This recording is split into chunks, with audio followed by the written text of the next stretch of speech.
what the fuck is this? They just published these new studies about how inhalers are contributing to climate pollution and how in 1 year using inhalers is the equivalent of driving 500,000 cars. Ugh.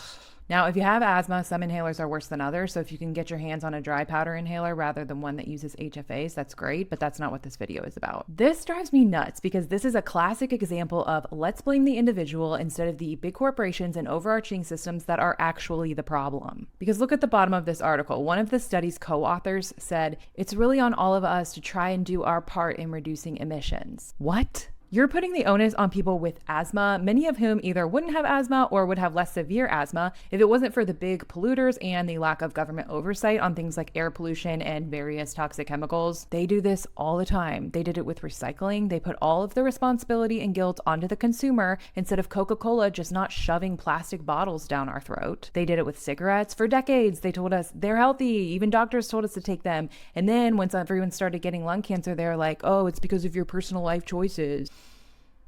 Anyway, I think I just wanted to give you a little reminder to not let things like this guilt you. I'm not saying personal responsibility doesn't matter. Of course, I believe it does, or I wouldn't do what I do. But I don't know, making people with asthma feel guilty about using inhalers is like a whole new level for me. Thanks for coming to my crash out.